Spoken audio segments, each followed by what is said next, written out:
Hello everyone, myself અપૂર્વ પટેલ. હું માંદડિયા ગામનો નિવાસી, પણ હાલ કેનેડા રહું છું. અને 2009ની બેચનો પાસઆઉટ વિદ્યાર્થી વલ્લભપતિ કોલેજનો, રાઈટ. તો ખૂબ સરસ જર્ની હતી વલ્લભપતિ પોલિટેકનિકમાં, અને ખૂબ સપોર્ટ હતો બધા સર લોકોનો. અને વલ્લભપતિ પોલિટેકનિક જે છે મારા માટે એક ટર્નિંગ પોઈન્ટ હતી. અને એ ટર્નિંગ પોઈન્ટ કેમ હતી એના માટે હું થોડું તમને પાછળ લઈ જઈશ.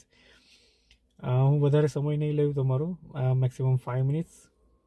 સો 2002માં મેં 10મું પાસ કરેલું, અને 10મામાં ખૂબ ઓછા પર્સન્ટેજ આવેલા. તો પપ્પા લોકોને બધાને એમ જ હતું કે હવે આ કંઈક લાઈફમાં કરશે એવું લાગતું નથી, ચાલો આપણે એને આઈટીઆઈમાં મૂકી દઈએ. તો નસીબ એટલું ખરાબ કે આઈટીઆઈમાં પણ નંબર નહીં લાગેલો, રાઈટ. તો 2002માં ફોર્મ ભર્યું, લાંબી લાઈનોમાં ઊભા રહ્યા. ત્યારે કેવું કે ઓનલાઈન સિસ્ટમ નહોતી, એટલે પછી એડમિશન પ્રોસિજર માટે કેવું તમને અમુક દિવસે બોલાવે મેરિટ પ્રમાણે, અને તે દિવસે મતલબ 500-600 વિદ્યાર્થી આવેલા હોય, આપણો નંબર આવે ત્યાં સુધીમાં બધી સીટો ભરાઈ જાય. તો એવું 2002માં થયું. 2003માં 2002 અને 2003માં બંને વાર મને એડમિશન ન મળ્યું. તો પછી મારે 11-12 આર્ટ્સ કરવું પડ્યું. અને 2004માં વળી પાછું ફોર્મ ભરેલું, તો નસીબ જોગું પાછું મળી ગયું એડમિશન. તો આઈટીઆઈ કર્યું 2 વર્ષ, 2004 અને 2005. હા, અને 2006માં મતલબ હું આઈટીઆઈમાંથી પાસ આઉટ થયો. અને ત્યાર પછી મારા અંકલ, મારા એક કાકા હતા, એમણે કીધું કે આને એન્જિનિયરિંગ કરાવો. પપ્પાને તો ઈચ્છા નહોતી, વિચાર્યું કે ચાલો આટલા પૈસા ગયા તો ગયા, પાછું એકવાર એડમિશન લઈ જોઈએ, ભણી ગયો તો તેમ, ને તો કાંઈ નહીં.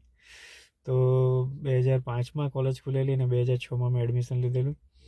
એડમિશન માટે પાછું સેમ પ્રોસિજર કે નંબર નહોતો લાગતો, અને કેટલા મારી આગળ 36-38 જણા હતા, એ બધા ના લઈ તો મને એડમિશન મળે એમ હતું.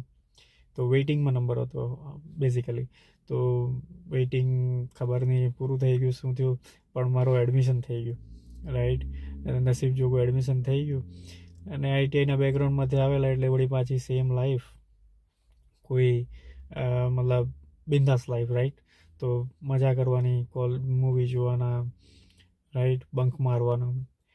તો બંક મારવામાં એવું થયું કે એકવાર અમે મૂવી જોવા માટે બંક મારેલો, અને બીજા દિવસે જે કોલેજમાં હાલત ખરાબ થયેલી, સ્પેશિયલી કલ્પેશ જોશી સર અને બ્રિજેશ પરમાર સર.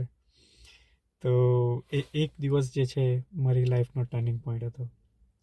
ત્યાર પછી મેં ક્યારેય બંક નહીં મારેલો. અને ફર્સ્ટ સેમિસ્ટર કમ્પ્લીટ થયું, તો બધા પૂછે કેટલામાં ફેલ થયો, તો મેં કહું કે મારા 69% આવ્યા અને હું પાસ થઈ ગયો. તો કોઈ સાચું નહીં માને, કોલેજમાંય સાચું નહીં માને, ઘરે સાચું નહીં માને. ઘરે પપ્પાને કીધું, પપ્પાએ સાચું નહીં માને. અને આ પપ્પા તો કોલેજમાં આવીને ચેક કરીને ગયા કે ખરેખર પાસ થયો છે કે જુઠ્ઠું બોલે છે, બરાબર. અને ત્યાર પછી તો બધું જે બી હતું ખૂબ મતલબ દરેક સેમિસ્ટરમાં પર્સન્ટેજ વધતા ગયા. અને ફાઇનલ યરમાં હું ઓલ ગુજરાત ફર્સ્ટ હતો. અને ત્યાર પછી કેવું કે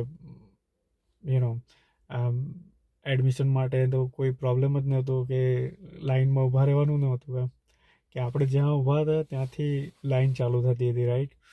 તો એક ખૂબ ગોલ્ડન ડેઝ આપવા બદલ વલ્લભપતિ પોલિટેકનિક પરિવારનો ખૂબ ખૂબ આભાર માનું છું. અને સ્પેશિયલી જેટલા પણ પ્રોફેસર છે, જેમણે મતલબ એમની મહેનતથી જ હું અહીંયા સુધી પહોંચ્યો છું, રાઈટ. મારું કંઈ જ નથી. અને તો એ બધા જ સાહેબ લોકોનો ખૂબ આભાર માનું છું, જેમણે એક પથ્થરને શું કહેવાય ઘસીને ડાયમંડ બનાવી દીધું. તો thank you so much everybody. Specially Kalpesh sir છે, આશીષ સર છે, દિલીપ સર, યજ્ઞેશ સર અને અમિત મિસ્ત્રી સરનો ખૂબ ખૂબ આભાર માનું છું. અને ન્યૂ જનરેશનને પણ એક જ સલાહ છે કે ખૂબ મહેનત કરજો અને જે પણ ગાઈડન્સ સર લોકો આપે છે એને ફોલો કરજો, તો કંઈ પણ મુશ્કેલ નથી. અને હજી કોલેજનો સપોર્ટ હજી પણ ચાલુ જ છે. અહીંયા પણ મારે એક કોર્સ માટે ટ્રાન્સક્રિપ્ટ મંગાવે તો મારા 2 સબ્જેક્ટ જે છે મારે પાસ કરવાના ન રહે, તો એમના માટે પણ મેં સરને એક લેટર લખેલો અને વિધિન 2 ડેઝની અંદર સરે મને ટ્રાન્સક્રિપ્ટ અપાવી દીધી અને મારા 2 સબ્જેક્ટ ઓછા થઈ ગયા. તો આ સતત કન્ટિન્યુઅસ જર્ની છે. 16 વર્ષથી એમના સપોર્ટમાં છીએ અમે, અને એ બદલ હું ખૂબ ખૂબ આભારી છું.